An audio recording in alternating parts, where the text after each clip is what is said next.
Good afternoon and welcome to Sporty's webinar on flight simulators, what pilots need to know. Our presenter today is Chris McGonegle, and he is the product manager here at Sporty's Pilot Shop. He is our resident flight sim geek and our go-to when it comes to everything flight sim. He has saved my hide on many occasions when we've gone down rabbit holes we probably shouldn't have gone down here in this amazing flight simulators we have today. One quick reminder, that is, this webinar is being recorded and will be posted for review later this week. So if you get distracted or want to go back and go over some of the material, you can do so by going to sportys.com/webinars. With that, I'll hand it over to Chris. Chris, thank you for being here today. And thank you, Doug. My name's Chris McGonegle, and my goal this afternoon is to help everyone listening have a better understanding of what's required for a flight simulator, what options we have for simulators, and briefly discuss the new Microsoft Flight Simulator program. I'm the product manager here at Sporty's Pilot Shop and also a graduate of the Academy at Claremont County Airport. I've logged a lot of time inspecting and pre-flighting that row of 172s you can just barely make out in the center of our airport picture. So I'd like to think I have a firm grasp on the realism and abilities a simulator can offer. Today we're going to cover three separate categories of a flight simulator. Number one, what physical components make a simulator? Second, we'll discuss how a simulator can best be used to keep the rust off active pilots, while also highlighting the enjoyment and opportunities a flight simulator can bring. And lastly, we're going to conclude with additional training pieces and an overview of the Microsoft Flight Simulator 2020 program. The very first flight simulator was the Link, predominantly used in World War II. Now, the Link trainer allegedly evolved from organ and player piano technology.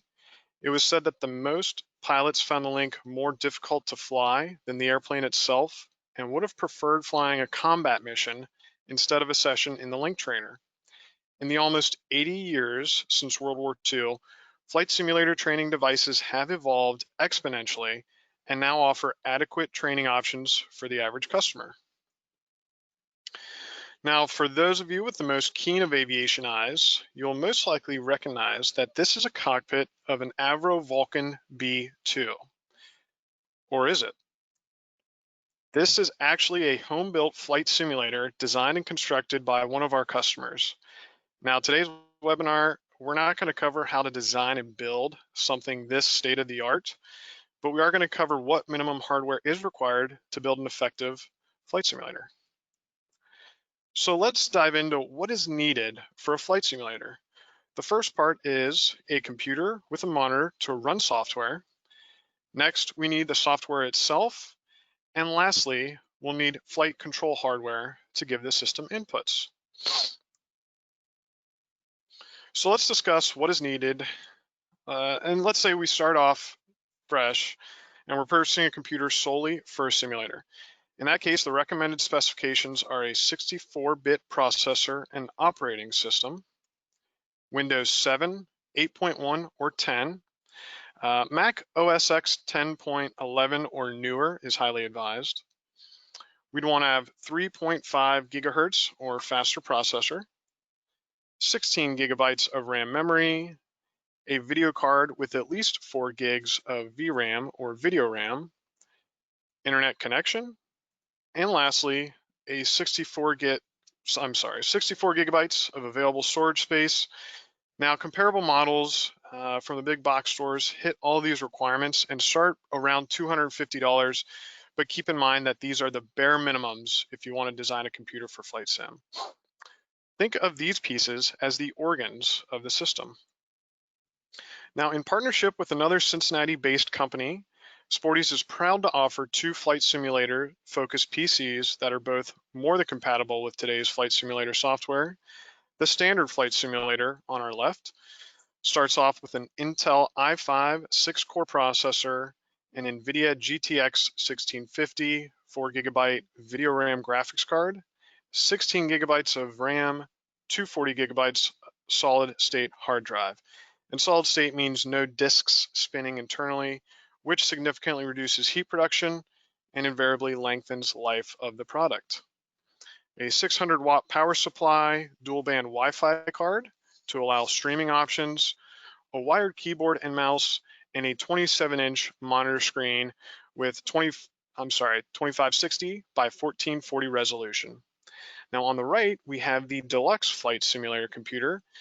It improves on the standard with an AMD Ryzen 7 3800X processor, a Radeon Pro WX 7100 8GB video RAM graphics card, 32GB of RAM, and a 32-inch monitor.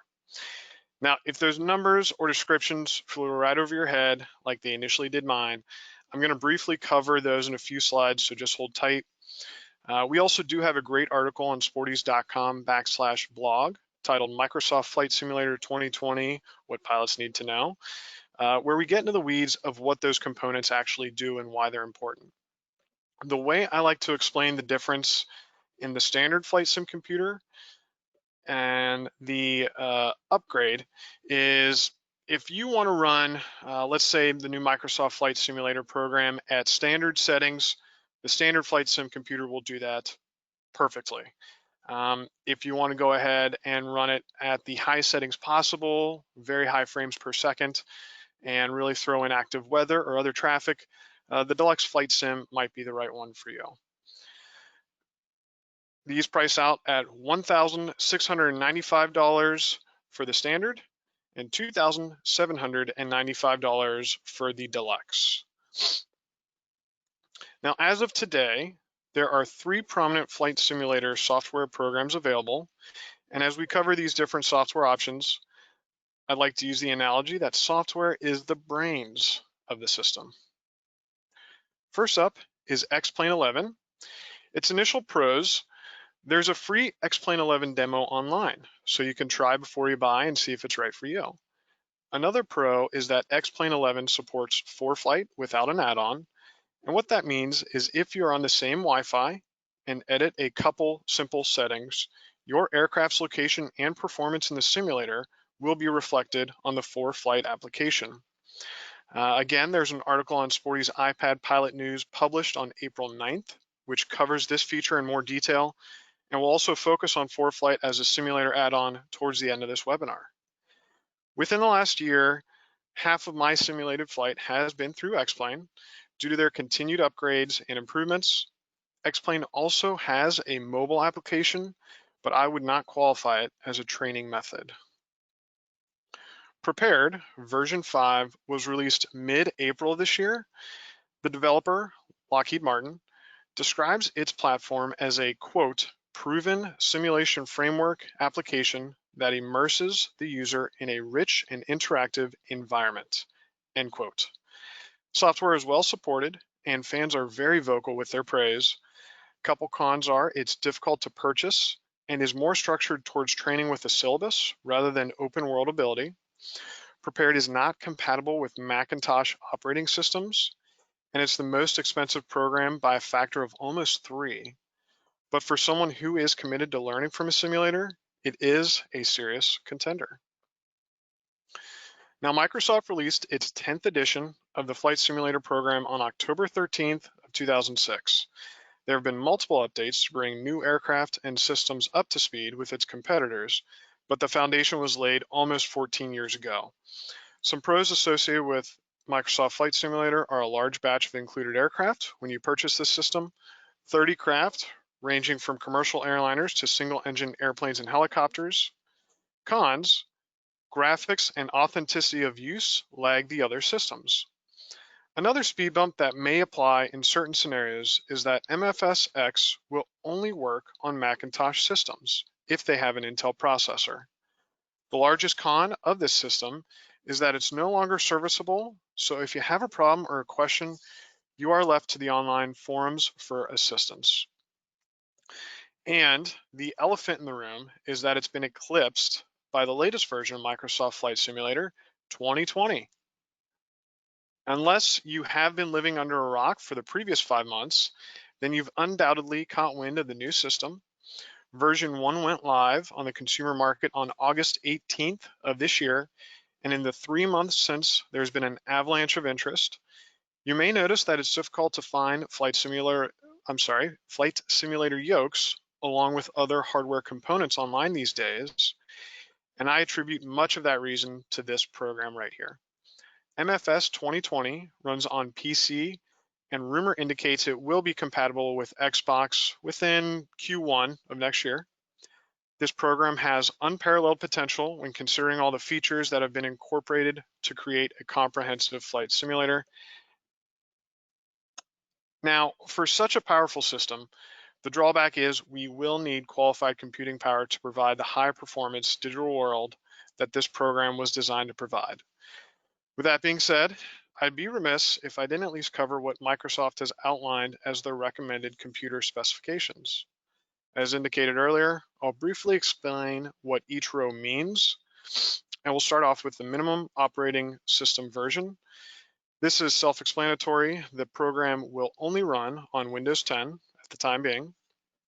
CPU stands for Central Processing Unit, and this is the speed with which the computer can receive your input, analyze it, and come to the conclusion of how it will affect the current scenario. These tasks happen thousands of times a second, but the faster CPUs increase that frequency exponentially. CPUs have different amounts of cores, and the more cores your processor contains, the faster it can handle the tasks, which leads to smoother operation of the game and less lag. GPU stands for Graphic Card Unit, and this is the piece that's able to visually project what the CPU has just relayed the changes to the scenario would look like. VRAM is video RAM and designates how much short-term video or imagery the computer stores, whereas RAM is how much short-term data the computer can store. Plain and simple, the more, the better. HDD stands for hard disk drive and is the amount of storage your computer has. You will need a comfortable amount to back up and store sceneries, airplanes, updates, and cache portions of the globe for when you are flying. And lastly, bandwidth is the speed with which your internet provider is providing information. A hard wire is always better than Wi-Fi, and these speeds really come into play if continuously receiving data from the web. Think live weather, multiplayer with other flight simmers, or live traffic with real-world aircraft actively populated into said simulator. In wrapping up, I like to think of these three groups of columns as percentages. The minimum specs would serve as 33%. Recommended specs are 66%, and the ideal specs are a full 100%. When I built the simulator we use for testing at Sporty's, we constructed a system I would rate at about 92%. It's not the top of the line, but it's also enough power to work well and keep up with updates for quite a while. Financially, I like to associate it towards wringing out a wet rag. The first half requires little effort, but it gets more and more difficult as you squeeze out those last few percentages. Same with the cost of a computer. It will get exponentially more expensive for each percentage you get closer to the ideal specs. For reference of how much it would cost to design a system like ours with a 92-point rating, ours invoiced for roughly $1,600. The standard computer we discussed earlier would rank even better than ours at about 93 points, and the deluxe computer would be a 97. Towards the end of this webinar, I'm going to circle back to the Microsoft Flight Sim program and really get granular, highlighting some of the unique features and benefits. Continuing with software options, next we have a notable mention. Infinite Flight. It's a mobile-only platform you can download from the App Store or Google Play. This program will only run on phones or tablets. Infinite Flight incorporates human air traffic controllers on their servers, allowing VFR and IFR communications practice, in addition to compatibility with ForeFlight. The ability to practice comms and in-flight, albeit digital, usage of ForeFlight makes this a considerable option to better understand or strengthen understanding of the airspace system, but again, we are restricted to our phone or tablet. In July of 2018, the Experimental Aviation Association, or EAA for short, released a virtual flight academy aimed towards virtual instruction. It's a two-stage program with discounted prices for EAA members. Stage 1 focuses on pre-solo content, excuse me, and Stage 2 covers crosswind operations, emergencies, and other testing materials. You will need a computer, hardware, and a license to Flight Sim X Steam Edition. If you meet those requirements, this is a nice program to test attention to detail in critical phases of flight and prioritize focus. Now, there are hundreds of hardware options and add-ons out there, but for the sake of everyone's time here today, we're going to focus on 5 different categories. They are yokes, joysticks, throttle quadrants, rudder pedals, and lastly, flight deck complements or accessories. And what I mean by this last category are items that will not affect the aircraft's performance in flight, but will bring a more realistic feel towards your flight simulator setup. In keeping up with the anatomy analogies, think of the flight control hardware as the muscles and nervous system of your flight simulator. Here we have 2 entry-level yoke options, and when I say entry-level, I don't want it perceived as cheap. Growing up, I used the CH yoke and throttle, and it did the job just fine. There are yoke options that will allow you to keep a tight budget when building a simulator, but there are some reasons for these lower price points. The CH Products yoke and throttle is a great system, but it's entirely plastic and will be the furthest feel from an actual airplane yoke. There are multiple buttons on the yoke grip to mirror trim motors, PTT button, autopilot disconnect, and because each button can be programmed to activate/deactivate any function in the airplane, the options are unlimited. There are also 2 bidirectional rockers typically used for flaps or gear, and 3 levers on top typically applied to throttle, mixture, and prop control. The CH Products yoke and throttle comes in under $150 and is a great option for beginners. The Seitek flight simulator yoke with throttle quadrant is a larger system, with the throttle quadrant separate from the yoke housing, allowing customized cockpit layouts. This is one of our most popular pieces. In return, it is difficult to find. The Seitek model also has a built-in timer on the front of the face in addition to a metal shaft, both features adding to the realistic feel and flow of this yoke. The Seitek yoke with throttle quadrant retails just over $150 and continues to be a fan favorite. Next, we have the all-in-one simulator yoke. The reason it's referred to as the all-in-one yoke is because this is the only yoke we have found that allows control of pitch, roll, and yaw with one component. The unique bumper paddles attached to the back of the yoke face allow control of the plane's rudder and also taxi turns while on the ground. Throw in throttle, mixture, prop levers, and multiple switches and 2 trim wheels, and this is the ideal entry-level yoke. To stay within a certain price point, again, the vendor designed this yoke out of primarily plastic, and in return, doesn't reflect the sturdy designs of other systems. But the Honeycomb Alpha Flight Simulator yoke fills that durability void. This yoke comes with a stainless steel shaft supported with ball bearings to provide a highly realistic feel. The Honeycomb Alpha also has a switch panel built into the face of the yoke base, including a split master switch, dual bus avionics switches, beacon, landing, taxi, nav, and strobe light switches, in addition to magneto switches. This yoke has been on the market for just over 1 year this month and has gobbled up significant market share, and reasonably so. You recognize the value of this yoke when first using it, and it draws a desire to start flying immediately before you've even turned the computer on. One negative of the Honeycomb Alpha Flight Simulator yoke is that there isn't a built-in throttle quadrant, but I do know that Honeycomb is rushing to rectify that issue. They have a Bravo unit, which will cover throttle, mixture, propeller, landing gear position, and trim, but it hasn't hit the market yet. I am very excited about this new piece, and as soon as it's in stock here at Sporty's, I look forward to advertising them in print and online to complement the powerful Alpha. Rounding out yoke options is the Redbird Flight Simulator Alloy Yoke. The alloy yoke is the most robust yoke on the consumer market by far. The first thing I noticed about this as I took it out of the box is its weight. It is designed to high standards and is used on Redbird's certified training devices, so you know you're getting a serious machine with the alloy. This yoke retails for about $800, and really moves a flight simulator from a hobbyist or enthusiast level to a serious trainer. Here we have the Logitech Flight Sim Joystick, which is a great option if you want to simulate flying a Diamond or Cirrus when a yoke isn't applicable. The Logitech Flight Sim Joystick incorporates plenty of programmable buttons, and it also has a throttle lever on the aft portion of the base to distinguish it even further from the yoke options, and it comes with precision twist rudder control to help keep that ball centered.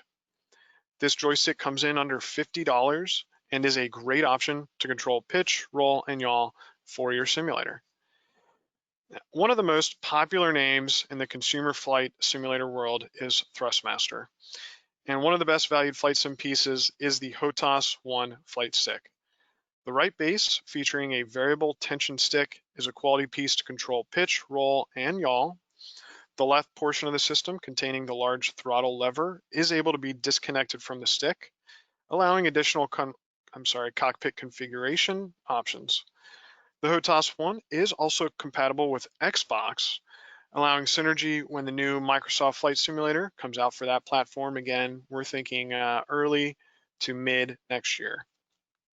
The Thrustmaster HOTAS 1 can be yours for $89.95. The CH Products Fighter Stick is a lot of hardware in a small package. The stick allows pitch and roll control. There are dual trim wheels for elevator and rudder trim, a throttle control to the left side of the base, the 24 button positions between the multiple switches, buttons, trigger, and hat switches incorporated into this build make it a concise piece. In line with the CH product style, it is almost completely plastic, but it is a complement to any flight sim layout. Next, we have the Logitech X52 flight stick throttle, which I personally believe holds the title of most customizable piece that we offer. The right platform, containing the stick and multiple two-way switches, is a very concise product in itself. The stick allows clockwise and counterclockwise twists to control rudder, just like a few of these other sticks. And the return to center spring feature makes this a very well-designed piece. The left platform allows precise throttle control, multiple rotating hats for axis designation. I usually associate those with propeller configuration or maybe mixture control. It also has additional buttons for appointment preferences. I like to map out all the buttons for Sporty's flight simulator components for easier customer customization or ramping up with any of the flight simulator programs. And I can assure you that when I was working on the Logitech X52, it took some time. In total, the X52 contains a whopping 105 programmable commands, and it can be yours for just under $150. Now here at Sporty's, we knew that we needed something to satisfy the Cirrus pilots out there. The answer is the NFS Cirrus Flight Simulator Yoke. It operates with a roll pivot point slightly below the linear axis and precision bearings for an ultra smooth and realistic motion. Our in-house Cirrus pilot confirms this flight simulator yoke is 90% accurate in tension and feel compared to the real thing. Another unique feature is the standalone programming that goes into this yoke. The hat switch out of the box works as trim control for pitch and yaw, but by pressing the push to talk button, the yoke switch defaults to a second level of point of view. Think of it as holding down the shift key on your keyboard and allowing additional inputs per key. This makes it easier to designate wanted commands to the simulator, and it speaks to the integrity of this piece. Cirrus Flight Sim Yoke is almost all metal design, and it parallels the quality of Redbird items. It's available for $995. Now, a notable mention I'd like to cover, Thrustmaster recently announced their Airbus Edition side stick with a release date of January. This piece comes with interchangeable button configurations on the crown of the stick to allow changes between left and right seat scenarios. There is a lot of praise for this piece online, and I can go ahead and forecast quite a few marketing emails from our side once we have this piece in our warehouse. Moving on to throttle quadrants. Throttle quadrants are a must when it comes to assembling a flight simulator. As one who's tried Trust me, it is not worth trying to use a mouse roller as a throttle control. The Seitek Throttle Quadrant offers a throttle mixture and prop lever with location markings. This quadrant also has 3 two-way toggles at the bottom of the base for added programmable functions. The Seitek throttle retails for just under $60 and is worth its price to assure a flight simulator has throttle controls. A great design feature of the Seitek Throttle Quadrant is if you purchase 2 quadrants and arrange next to each other, the top knobs can be rearranged, and with a little bit of control dedication, you have 6 levers for a multi-engine setup. The CH Products Pro Throttle adds multiple programmable buttons, 3 hat switches, and 2 axis controls in addition to the throttle designation. We created an in-depth video outlining how to program these buttons in MSFS 2020, which is public on the product page for the Pro Throttle at sportys.com. The CH Pro Throttle lists for $139.95. Now, towards the higher price point of the throttle quadrant spectrum, we have the Redbird Flight Simulator single throttle in both vernier and lever styles. Just as with the Redbird Yoke, these throttle systems are made to last and durably constructed. The vernier style with push-pull knobs for throttle, prop, and mixture will provide the closest feel towards operating Cessna 172 that you can find. The addition of landing gear and flaps lever complete this package.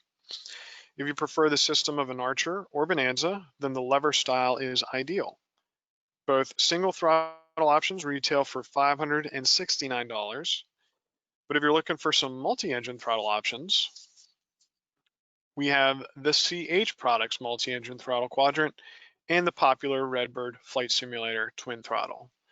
The CH Products multi-engine throttle quadrant continues the desire towards multi-training with 2 levers for throttle, prop control, and mixture, allowing realistic practice of identify, verify, feather, and the 6 two-way toggle switches offer ample customization. The CH Products multi-engine throttle quadrant comes in around $160 and is a great enabler of a wide variety of training. The twin throttle from Redbird includes dual throttle, prop, and mixture controls, in addition to the pre-mentioned flaps and landing gear lever standard on Redbird throttle options. One final add-on complementing this design is the rudder trim button. If you're committed to multi-engine simulation, then the $600 Redbird Flight Simulator twin throttle is seriously worth considering.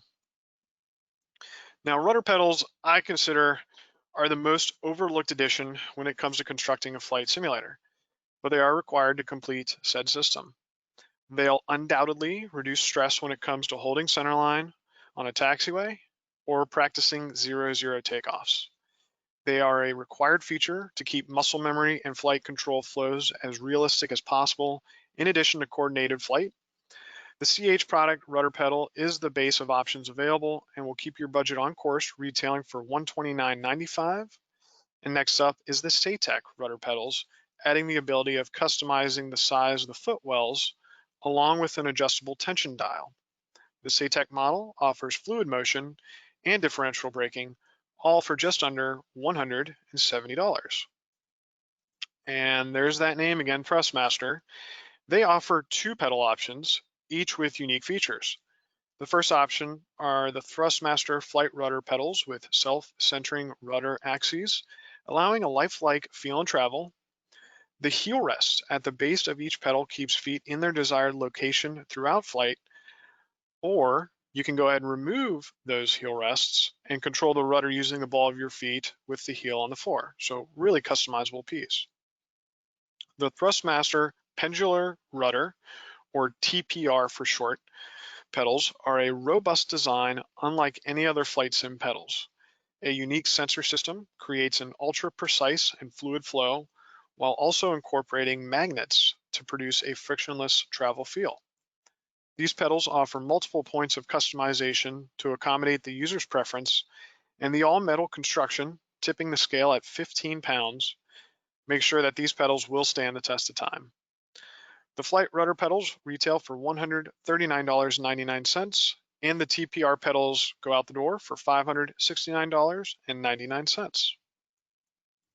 Lastly, we have the Redbird rudder pedals utilizing a spring system, meaning you can apply real rudder pressure rather than only rudder travel, just as you would when flying real aircraft. The all-metal Redbird pedals use the same technology found in Redbird's family of simulator hardware, so they're not only realistic, they are virtually indestructible. The Redbird rudder pedals retail for $599. We're going to move into flight deck complements, and this is hardware options that I wouldn't recommend for beginners. They're options to upgrade a familiar system to being one step closer to a real flight deck, or for someone who looks forward to the bells and whistles of a simulator rather than just the foundation. But with that being said, they can greatly improve the experience of using a simulator and offer additional layers to emergency training in addition to all phases of flight. Here we have the ProFlight radio panel offering COM 1 and 2, Nav 1 and 2, DME, ADF, and transponder functions. Also the ProFlight switch panel offering a landing gear lever with position lights, magneto switch, battery and alternator switches, and 11 other switches to denote to aircraft functions. Radio panel on the left retails for about $150, and the switch panel on our right for a hair under $100. ProFlight rounds out third with the multi-panel, offering a full autopilot, auto throttle switch, flap handle, and an elevator trim wheel. The ProFlight multi-panel comes in at $149.99, and with all three ProFlight options in congruence, you can have a pretty potent control stack for under $400. Next, we have the Redbird Aviation Headset Connect, converting aircraft-style PJ plugs into standard computer audio jacks. Both audio and microphone connect to allow for two-way communication. This headset connector is great if you really want to parallel the experience of flying with a clamping pressure on your head using your own headset. Or if you'd like to use a simulator for communications training, it's a great piece. The Flight Velocity Mid-Profile Cockpit panel, which I'll start by saying it does not include everything in this picture. It's actually the high-strength ABS plastic panel holding all the hardware we see here. It is a great way to organize simulator components so your desk isn't getting overtaken. The panel comes with pre-cut holes, which are visible on the left side of the panel if you kind of squint at the picture. The Headset Connect is $129.99, and the cockpit panel retails for about $190. The Flight Velocity trim wheel is a great enhancement to a flight simulator in that it continues the step towards realism, but also allows the precise changes to a flight profile that is required in certain aircraft. A lot of the yokes we've discussed contain a trim knob to simulate motorized trim, but personally there's something that takes me back to training with a trim wheel. The fact that it retails for just under $80 won't disrupt the budget either. And for just under $100, we have another option to bring realistic noise and headset pressure into the flight sim. The flight sim headset is a great addition if committed to practicing VFR or IFR communications, and it plugs into a 3.5 millimeter jack port. All the hardware we've discussed is great, but if you don't have a way to organize these components for a flight simulator, the final seconds of those crosswind landings are going to get a little dicey. The flight simulator deck stand offers the organization required to keep components where they're needed, and the variable height and angle assures the right layout opportunity, whether a Cirrus side stick or you're in the almost horizontal Mooney configuration. Flight deck stand is $299.99, and it requires minor assembly. All right, so for everyone who's still awake, we have thoroughly combed through some options for building a flight simulator piece by piece. What if we want to order an entire package and have everything we need with one transaction? Well, we've got that option also. Redbird offers multiple flight simulator kits ranging from the entry-level needs up to a basic aviation training device, which are eligible for logging recency. We're going to start at the beginner with the Redbird Alloy Flight Simulator Complete Kit, including the above yoke, rudder, and push-pull throttle quadrant. A computer and software will be required to complete this setup, but once you have those taken care of, you're ready to fly. The Redbird J is the next step in Redbird's flight simulators. This option includes a computer, a screen, and pre-installed prepared flight sim software. All that's going to be required is a desk to hold the components, an electrical input, and high-speed internet. The Redbird alloy retails for just under $2,000, and the Redbird J is yours for about $2,600. The Redbird J Velocity builds on the Redbird J model by adding highly robust internal components in addition to upgraded computing power for higher reliability. The Velocity was designed for demanding environments. I like to think museums or public access kiosks. So these reinforced internals and increased computing power goes a long way. The Redbird TD flight simulator is in a league of its own. The TD includes one cockpit configuration. You have the option of either steam or glass. It also has a computer, instrument panel, switch panel, monitor, keyboard, and speakers. The TD will fit perfectly in a small flight school when recreating lessons or cleaning up a debrief. It's also a great option for at-home use to keep skills and flows fluid. The J Velocity retails for $3,995 and the TD goes for $6,995. Next, we come to the Redbird TD2 flight simulator. The TD2 carries everything the TD offers, in addition to the option to fly with or without retractable landing gear, a constant speed propeller, and a high performance engine. TD2 offers a steam gauge configuration paired with a Garmin 530 style GPS and a CAP 140 style autopilot, or you have the option of a glass configuration in a G1000 layout with the GFC 700 style autopilot. This top of the line TD2 is out the door at $7,995. Now, one of the most common questions I am asked when talking to anyone, mainly pilots I should say, about simulators are, how do I log my training or stay current? Now, during the summer of 2018, the FAA announced some changes aimed towards making it easier for pilots to keep their instrument currency using an aviation training device, or ATD for short. When a Redbird TD or TD2 is paired with rudder pedals, it qualifies as an ATD. FAR 61.51 was amended to remove any reference to a flight instructor, so pilots can fly instrument flights at home without scheduling an instructor. FAR 61.51 reads, a person may use time in a full flight simulator, flight training device, or aviation training device for satisfying instrument currency experience requirements, provided a logbook or training record is maintained to specify the training device, time, and the content.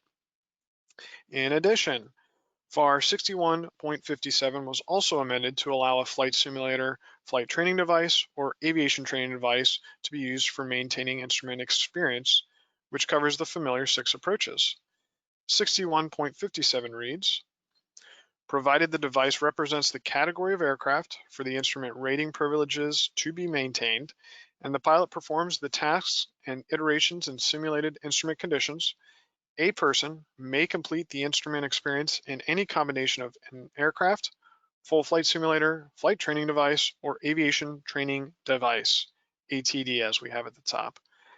So there we have it, folks. You can use at-home certified devices with the required rudder pedal add-on for instrument training without an instructor, and you may complete the required tasks to stay current.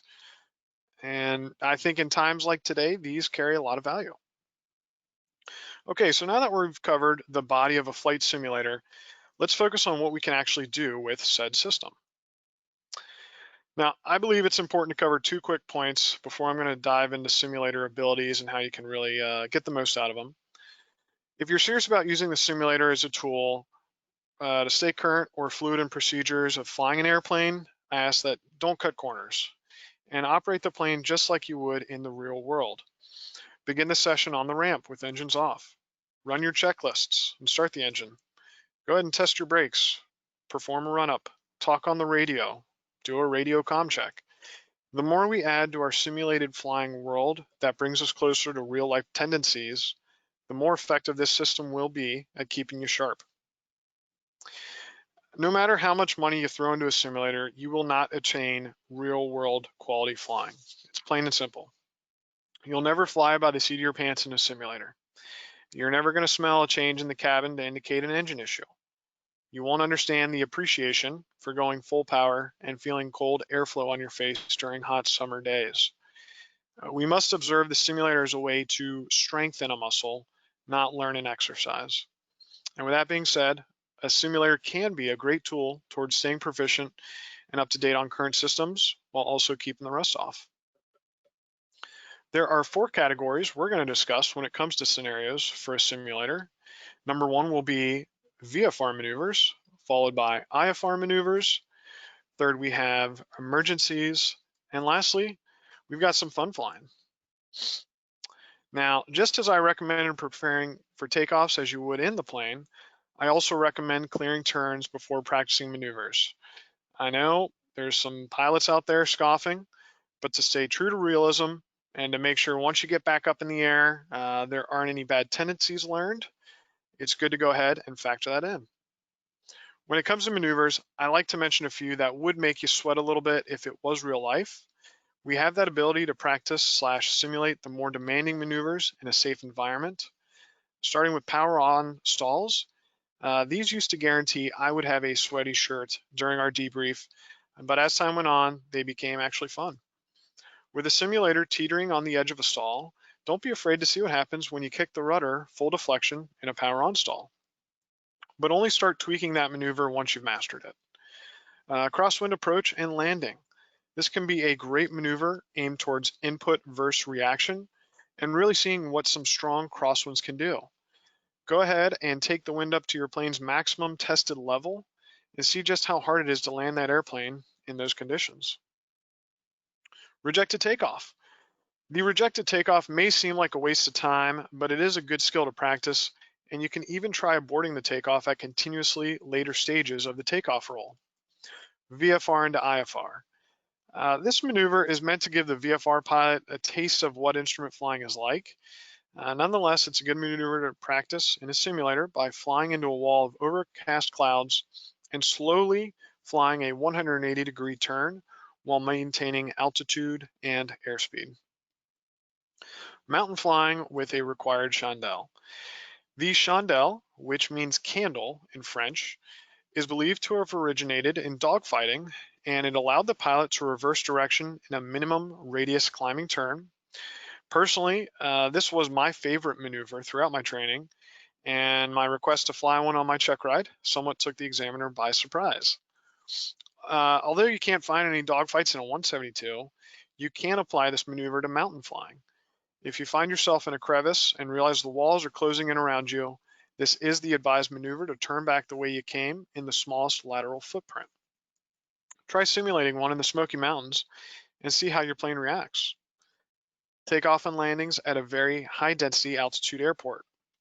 Once you've become accustomed to the takeout roll in your simulated Cessna 172 at a home airport in normal conditions, go take off from an airport with a high elevation. Or find one around, let's say, 3000 MSL, crank the outside air temperature to 100 degrees, and bring the baro pressure down to 29.5. This will greatly reduce the performance of the engine, and in turn, it's going to lengthen your takeoff roll. It's pretty eye-opening the first time you simulate this scenario with full tanks. Also, before I move on, the majority of the images I have used for maneuvers thus far are from Sporty's Learn to Fly course. And if you are looking for an index of flight maneuvers, or in addition to HD videos for all phases of flight, I recommend checking out that course. Next, we'll increase the challenge with some IFR maneuvers. First up is the heart racing 0-0 takeoff. Now, I have to admit, I've never flown an actual 0-0 takeoff, but I simulated over a dozen while training, and I've flown about just as many in the simulator. This is a great challenge for rudder control on takeoff and also tracking desired heading once you've left the ground. Next, we have intercepting and tracking of VOR radials. This is a maneuver aimed towards precision in navigating, which is a requisite when flying IFR. A simulator is a really good way, and I think it's one of the best ways, to quickly test the sensitivity of intersecting a radial 30 miles out from the source versus 5 miles out when you can focus just on flying in the simulator. Holding procedures and entry can be a very intimidating portion of IFR flight, but through repetition and some mental math, they become secondhand. Try flying holds off a created waypoint and then upgrade to flying holding procedures off of missed approaches. Try flying a timed hold rather than a distance-based hold for extra credit. The Dme Arc is a rare maneuver, but still a challenging one, and once completely understood, allows for better navigational abilities. Let's say your GPS fails in flight, but the airport has a VOR. Fly a Dme Arc at a safe altitude until heading is within 5 degrees perpendicular to the runway heading radial, then turn inbound and you should be on a long final. ILS down to minimums is the IFR maneuver I try and fly once a week, if not every other week. If I ever find myself in a scenario where I need to land at an airport with weather just above minimums, I want to have this procedure down pat. For an added challenge, I will sometimes throw a crosswind in once 3 miles out just to make sure my scan inside the plane doesn't get too fixated, while also searching for those lights outside the plane. The circling approach procedure is one of the least used approaches in the world of localizer and RNAV approaches, but still a useful scenario to practice. Let's say you're attempting to grab a $100 coffee and morning fog hasn't cleared up at your preferred smaller airport. This just may be the way you earn said coffee. Now, I'd like to go ahead and pause a quick second and explain the different approach I take when it comes to training for emergencies. All of the maneuvers we've covered are things we can look forward to flying in the airplane or in the digital world. When it comes to emergencies, we train for these so that if we ever experience one, we are absolutely prepared for it. If you are a pilot and wanting to use a simulator to strengthen emergency flows, I can't stress enough the value of chair flying and learning the concrete flows before jumping into a digital simulator.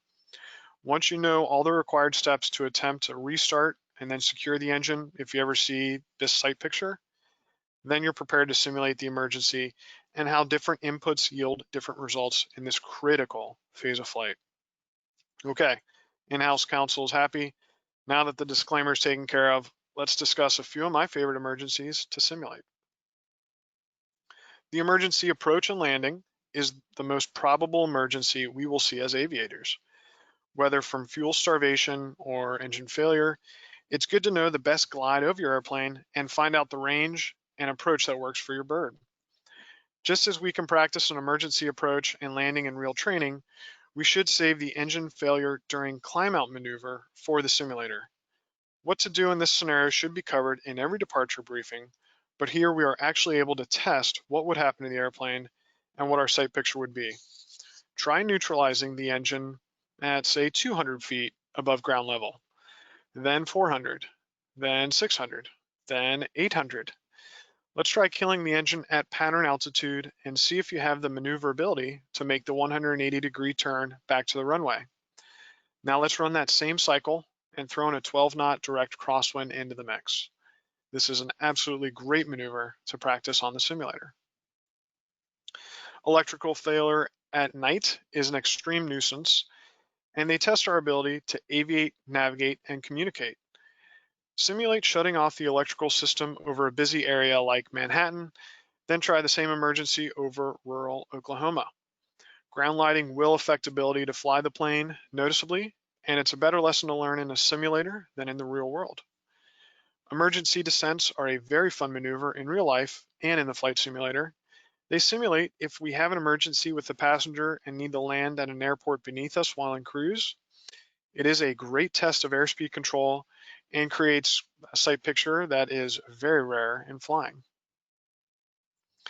The Power Off 360 accuracy approach is a great test of control of the plane and analyzing all your numbers to make sure you can make the landing where you would like to. This maneuver is taught in the commercial phase of training, and its execution requires great control of the plane and energy. IFR flight with pitot blockage may be one of the most dangerous emergencies in my eyes. When you lose an engine, whether in, say, VFR or IFR, you know it from the loss of noise. There's no way around it. When the electrical system goes out, it's glaringly obvious. When the pitot port is blocked, It's difficult to diagnose because you have other instruments providing information that can counter what the airspeed indicator is telling you.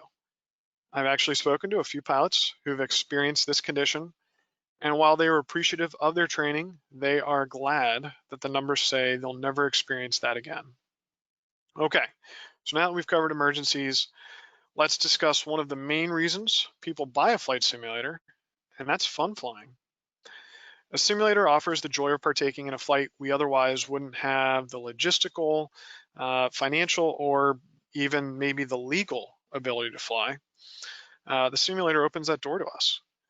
The first mission I'll throw out is Lindbergh's transatlantic flight. Now, I'd recommend a much faster airplane than his so that you can make the distance and not run your simulator for about 33.5 hours.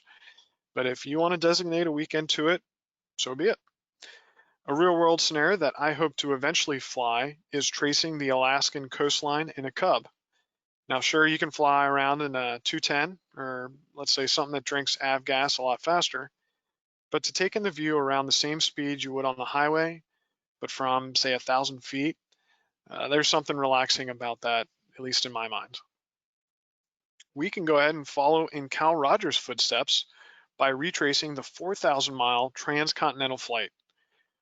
As you can tell from the picture above, this milestone was made in the early days of aviation, 1911 to be exact, but he's solidified his spot in aviation history. Sadly, Cal Rogers passed away the year after his accomplishment, but a quick Google of the flight legs he flew over 100 years ago and a retracement of those steps is a nice little tribute to his adventurous nature. Continuing with the aviation history, it should be required in order to consider yourself an aviator to have landed at Devil's Hills Kitty Hawk in North Carolina. This is where the Wright brothers chiseled their way into worldly history. Now, you may not be able to walk through the Wright Brothers National Memorial Visitor Center in a simulator, but you can observe this aviation mecca from the air. And if you'd like, add a little bit of time to the flight and approach from the south to enjoy the Outer Banks. Along with the Alaskan themed flight, flip the temps and try flying the beautiful African countryside from a low altitude. I'm not able to confirm if giraffes will be populated in the simulator as low altitude obstacles, but I'm sure there are some great sunset views from 1000 AGL. And our last fun flying scenario and least legal scenario is to enjoy the Eiffel Tower at night. Now, I haven't experienced the joy of viewing this old radio tower in person yet, but I know it would be fun to see from the skies at night, and a simulator may be the only way to do that. Now, as I'm sure a lot of people have been waiting for, let's discuss the new Microsoft Flight Simulator program and cover what I like to think is the latest driver of interest in flight sim hardware. Program debuted 3 months ago yesterday, and in that short time span, there have been millions of digital flying hours logged by international users. There's over 2 terabytes of data invested into making sure planet Earth looks and responds. And when I say responds, think of reflections on water or even surface wind patterns to make this a simulator with a capital S rather than a game. I will admit that there are some things Microsoft and their development team at Asobo Studios need to fix, but I'm just going to highlight a few entry-level things that they got right that pilots or students can use to complement their training. First up is flight planning. Microsoft Flight Sim took heed from the superb flight planning applications and programs that are currently in general aviation, and they partnered with Nav Log to incorporate navigation data pertinent to flight. The data is updated every 28 days and creates a helpful launch page from which to give your flight a beginning, middle, and end. Let's say we want to fly from Los Angeles International Airport to Santa Barbara Municipal in a Cessna 172. From the World Maps page, we select a 172 on the top left of the page, type KLAX in departure airport and KSBA in arrival airport. The default setting is GPS direct, and we're also provided distance and time to complete computed of the aircraft we have selected. Other options are via VOR, As you can see, we now have more waypoints, low altitude IFR airways, and high altitude airways. We also have the ability to add an airport or waypoint to our route to simulate real world application. One great thing that Microsoft Flight Sim factored in is, let's say you go ahead and hit that fly button at the bottom right. This flight plan is automatically programmed into whichever airplane you're going to fly. So you won't have to spend, whatever time designated to adding each waypoint and setting up. Boom, it's ready to go. Now, as we look at the same screen, you're going to see a Nav Log tab towards the top right of the screen. And this is where we can plan out the vertical profile of our flight rather than just the lateral. Our waypoints are organized with heading, distance, and altitude. We have the ability to set our cruising altitude, as you can see on the upper right area. Desired frequency, predicted speed, and time until next waypoint are also included. This is an immensely helpful page for flight planning.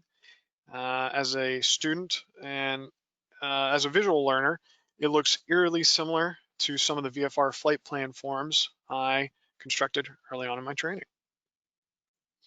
Next, we're going to cover the weight and balance calculation feature. For our familiar 172, I've punched in some basic numbers, 50% fuel with 2 pilots, and our total to max takeoff weight is calculated at the very bottom. Our center of gravity is shown on the right with limits provided. Let's go ahead and fully fill the fuel tanks, exchange some weight between the 2 pilots, and let's go ahead and add a passenger, see what happens. You'll see as our total to max takeoff weight ratio, it's drastically changed. We're now at 96.6% of our payload, and our center of gravity has moved further aft, as you can see on the right side. Well, let's again add another passenger. We're visually alerted that we're over max payload and takeoff weight. But while we're at it, don't forget everyone's golf clubs and bags in the cargo hold. And now we are given visual cues on the right side of the screen that our CG is out of its limits. Although we, at the time being, are not able to edit the max numbers, so we can't configure this to, say, the plane we train in or in the one currently in our hangar, it is still a helpful tool to understand what weight edits do and will allow us to simulate what an aft CG takeoff feels like. Failures is a great feature that we can practice in this simulator and add an air of randomness to. The failure options change dependent on the complexity of an airplane. Think multiple engines or more high-tech systems. But for a Cessna 172, we have complete engine failure, oil system failure, oil leak, fuel pump, and if we scroll down just a little bit, we would see engine fire as an option. In addition, we're able to designate a window of time when chosen emergency will occur, therefore nullifying anticipation and getting us closer to a real life failure, which we never know when it's going to occur. This feature keeps us from getting complacent and should be switched on randomly with large windows for constant critiquing of our emergency procedure flows. I could easily fill an entire webinar discussing everything that Microsoft Flight Simulator 2020 offers. But to stay on point, I'm going to conclude that this is a once-in-a-decade consumer available program that offers immense value. In addition to the flight planning, weight and balance, or failure features, there's a lot to be said for joy flying. Whether you're lassoing the Eiffel Tower in a Bonanza, decide to go explore the Grand Canyon in a Savage Cub,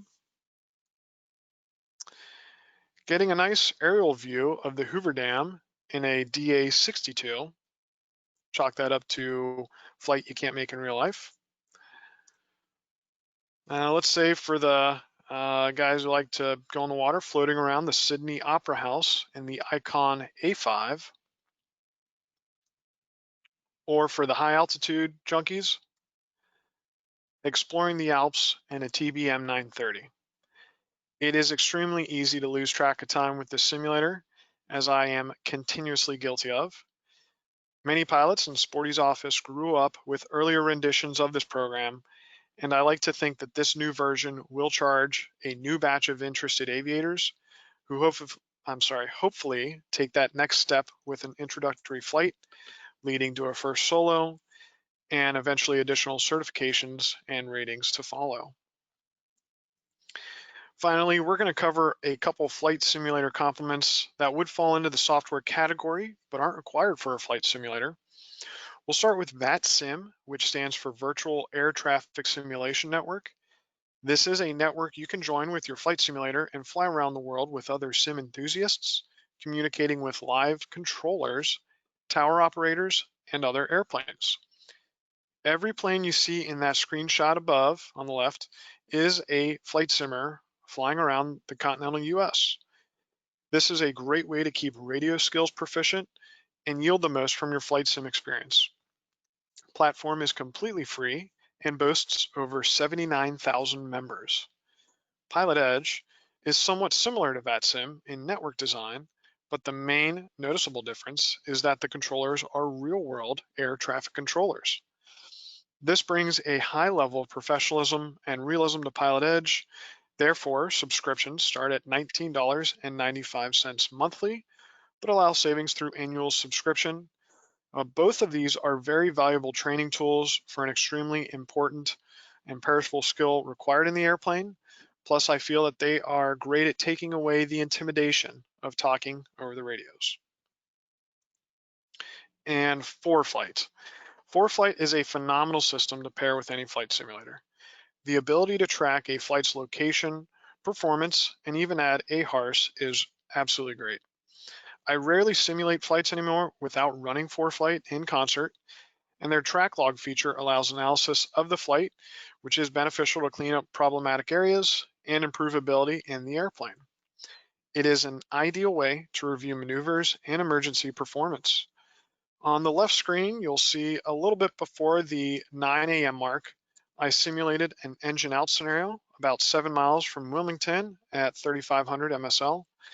I made it easy on myself by experiencing the engine failure when I was lined up with the runway, but it was still a test of flows and drifting towards the airport. On the right, I departed Sporty's and flew over to Lunken for the 2-1 left ILS approach. To stay true to training, which as I've been hitting at, simulators are meant for, you can see the outbound leg and the lasso towards the top of the picture, indicating the outbound and inbound intercept. My airspeed and altitude were a little shaky early on, but I feel kind of confident I made up for it when I pegged the glide slope down to minimums. This was also a scenario where I edited the overcast clouds to break when I was about 150 feet above minimums. I highly recommend ForeFlight as an add-on to your simulator, and as updates continue, this feature will continue to increase the benefits the sim community as well as pilots can take advantage of. In closing, I like to put the homework to everyone who is considering a flight simulator to ask themselves 2 questions when it comes to a future simulator. The first question, am I going to use this as a toy or a fun way just to kill a couple hours? Or am I going to use it as a tool to strengthen my abilities? Will I turn it on and just see where the 172 takes me? Or am I going to have a designated mission for each cycle I fly to keep the rest from accruing? The second question is, how much can I spend on this simulator? Usually this number is very dependent on your answer to that first question, but if you are serious about it, really consider the quality of the machine you want to help with your flying, and if used correctly, it will save you money, training, and headache down the road. All the products we covered today, with the exception of the Airbus stick, are available at sportyspilotshop.com. On the horizontal black bar, you will see a tab for flight simulators.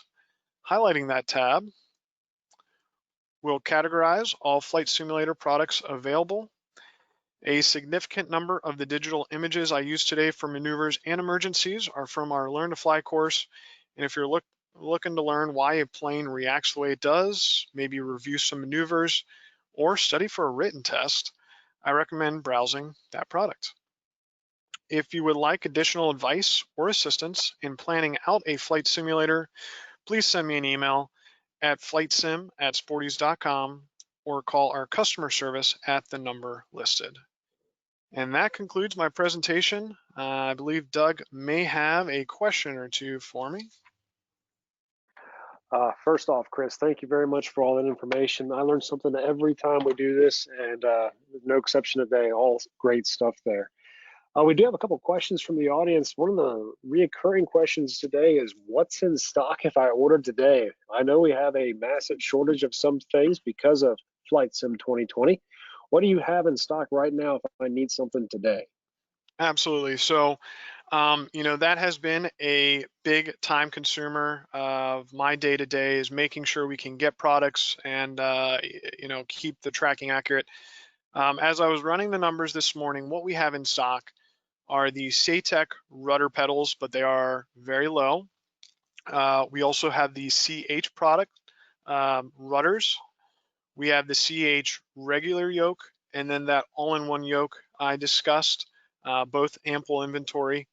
And then also the Logitech singular yoke, the piece that's about $50. We've got a few dozen of those. So if someone is looking for, to get something while they can, I recommend going through those. And again, as you can see on the screen, we have a lot of different categories. We try really hard to make sure the online dates are accurate. So if you see something's in stock going on the website, that is an accurate representation. Excellent. And someone doesn't mention that some of those dates are pushed back into next year already. And the question from that person is, if you place an order now or today and it comes in before then, will it go ahead and ship out when you get it? Absolutely. I've been working with our warehouse to make it known that when we receive something, if it's on back order, we need to get it out the same day. Now, I will say that working with vendors, and I'm sure as everyone understands the current bottlenecks that manufacturing is seeing right now, a lot of vendors, they don't surprise us by getting product to us earlier than they forecast, but it does happen from time to time. And if we get something in, we will not hold on until the date we've told you. We're going to go ahead and ship it to you same day. Excellent. Chris, again, thank you for all that great information here. And like I said, we've all learned something here today on this Flight Sim presentation. This is being recorded right now. It's going to be available here on YouTube shortly once we get back to our desk and upload this. So anyone that has any more reviews that they want to do or further questions, there's that email address Chris shared, as well as that phone number. So thank you all for joining us today, and we look forward to seeing you on another webinar.